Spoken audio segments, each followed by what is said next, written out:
Salut les amis, ici Star Alexis. Aujourd'hui une nouvelle vidéo, mais pas un immanquable. Cette fois-ci je vais me lancer dans une nouvelle chose. C'est une minute manga, donc le principe est très simple, hein. Je vais parler d'un manga pendant le temps de la vidéo. Aujourd'hui on va commencer avec mon manga préféré, One Piece. Alors pour ceux qui ne connaissent pas, déjà comment c'est possible. Ensuite One Piece c'est un manga sorti le 4 août 1997. C'est écrit par Eiichiro Oda. D'ailleurs au moment où je tourne, je tiens à le dire, hein, on en est au 74e manga en France. Tous ceux qui liront les mangas après verront sûrement des trucs que je vais dire qui seront complètement faux. Ce serait pas la première fois que ça arrive, surtout dans ce manga. Donc voilà, si jamais je dis une connerie parce qu'un manga plus tard nous dit que non, au final, ne dites pas. Donc ce manga nous fait suivre les aventures de Monkey D. Luffy, qui a pour but de devenir purement et simplement le roi des pirates. Et pour ce faire, il doit faire ce qui est dit dans le premier générique. Fortune, gloire et pouvoir. Cet homme avait amassé toutes les richesses du monde. Son nom, Gold Roger, roi des pirates. Ces dernières paroles incitèrent les hommes de toute la planète à s'aventurer en mer. Mon trésor, je vous le laisse si vous voulez. Trouvez-le. Je l'ai laissé quelque part dans ce monde. Tous se lancèrent sur la route de Grand Line, dans l'espoir de mettre la main sur ce fameux trésor.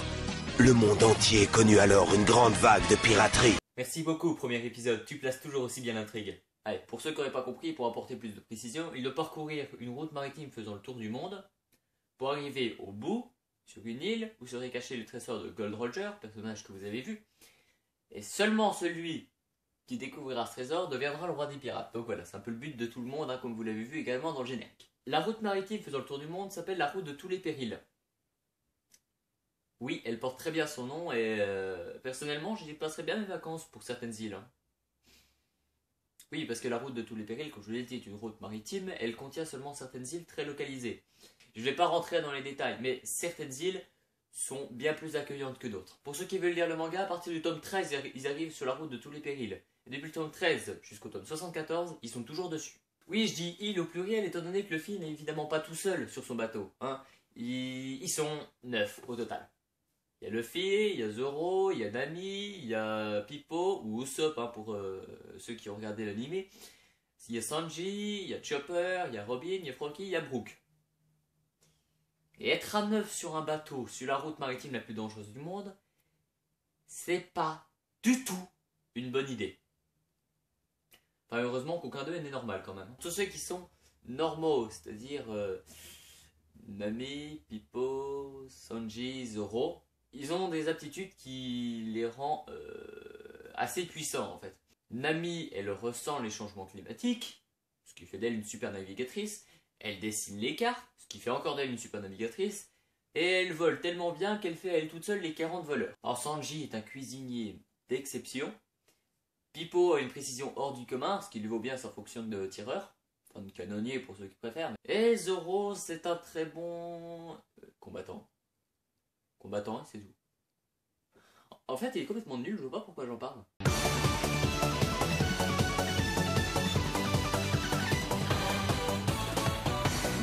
Attends, tu serais pas en train de penser à faire un montage vidéo des photos qu'on a prises tout à l'heure de moi tenant mes 2 sables de Zoro sur la musique du second générique de One Piece. Pour Franky, pas grand chose à dire, hein, c'est simplement un cyborg qui s'est fabriqué tout seul. Ouais. Et il s'est créé tout seul les mécanismes, il s'est créé tout seul le fait que son organisme ne fonctionne qu'au Coca-Cola. Et pour les 4 autres, donc Luffy, Chopper, Robin et Brook, ils ont mangé un fruit des démons. Respectivement le fruit caoutchoutier, le fruit de l'humain, le fruit de l'éclosion et le fruit de la résurrection. Tiens oui d'ailleurs ça va me permettre de continuer un petit peu sur les fruits des démons. Parce que, j'ai envie de dire, pratiquement tout le manga porte là-dessus, le premier personnage qu'on voit en mange un. Oui alors les fruits des démons on sait pratiquement rien sur eux. Enfin pas grand chose en tout cas. On sait que lorsque quelqu'un mange dans un fruit, il obtient le pouvoir directement et le fruit redevient un fruit normal dès la première bouchée. On sait que lorsque quelqu'un mange un fruit du démon, il obtient le pouvoir mais en contrepartie il ne peut plus nager. On sait que lorsqu'un possesseur de fruit du démon meurt, un fruit à proximité recevra le statut de fruit du démon et donnera à celui qui le mangera le pouvoir de celui qui vient de mourir. Ah oui, l'eau ou le granit marin empêche les fonctions du fruit du démon de s'enclencher. Oui, aussi sur les fruits du démon, on sait qu'il existe 3 catégories de fruits. Les paramécias, qui confèrent une aptitude, j'ai envie de dire. Hein, le premier qu'on voit, c'est celui de Luffy avec son caoutchouté qui permet de s'étendre le bras. Il existe plein d'autres catégories, comme par exemple le fruit de la fragmentation de Baggy, qui fait que du coup, lorsqu'il se fait trancher, en fait, la partie vit encore et peut se refixer comme elle veut. Par les Paramacia, il y a les Zoan, qui permet de se métamorphoser partiellement, totalement en animal. Hein. Donc le fruit de l'humain de Chopper en est un. Alors il y a les Zoan classiques hein, qui nous permettent de changer en animaux. Il y a les Zoan mythiques, dont le plus connu c'est Marco le Phénix. Et il y a les zones antiques avec X-Drake qui peut se changer en dinosaure. Et depuis quelques mangas, on sait qu'il existe des fruits de démons artificiels nommés les Smile, qui sont des fruits de démons artificiels de type Zoan.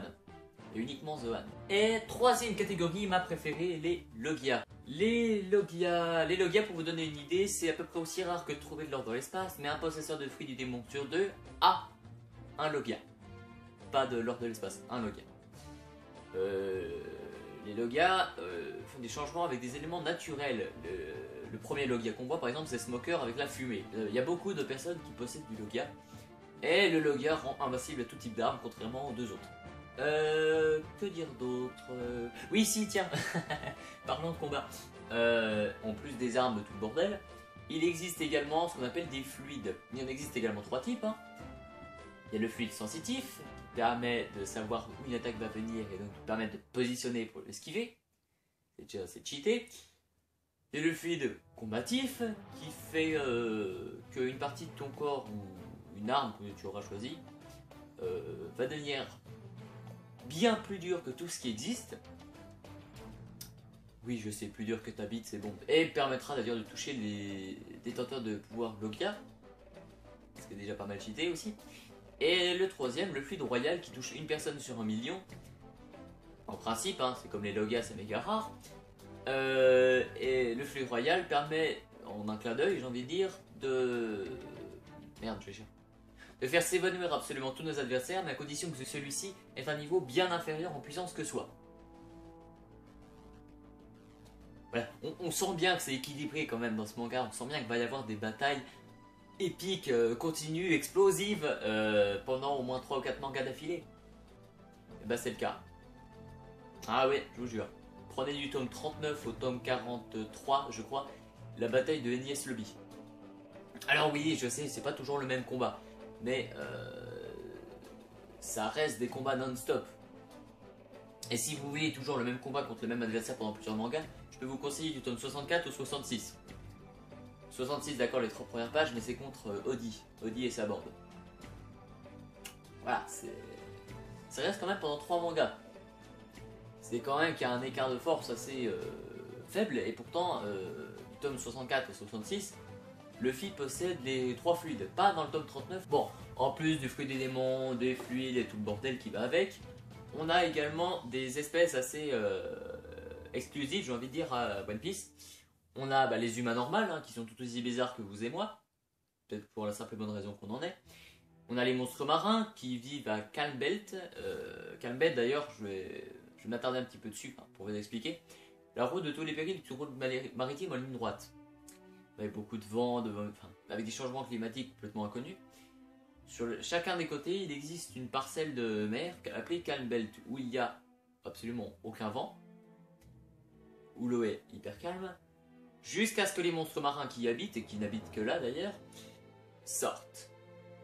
Bon, du coup, à part les monstres marins, les humains, il existe également des hommes poissons, les longs bras, les longues jambes. Et c'est réellement les noms donnés par l'auteur, ce n'est pas un surnom que je leur donne. Hein.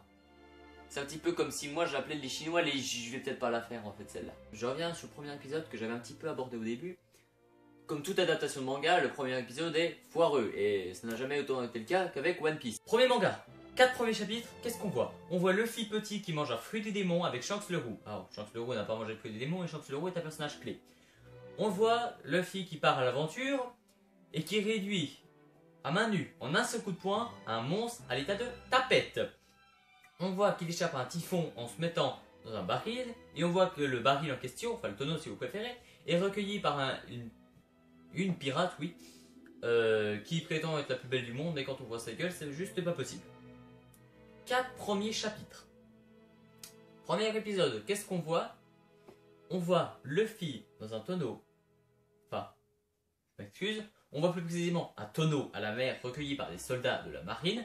Et les soldats de la marine se font attaquer par les mêmes pirates qui ont recueilli Luffy dans le manga. Et c'est à ce moment-là que Luffy sort du tonneau. On ne le voit pas avant. On ne le voit pas manger ce fruit du démon. On ne voit pas Shanks le Roux, qui est un personnage clé. On ne le voit pas manger le fruit du démon, qui est un moment clé. Mais sinon ça va, il n'y a que le premier épisode qui est globalement assez loin du manga.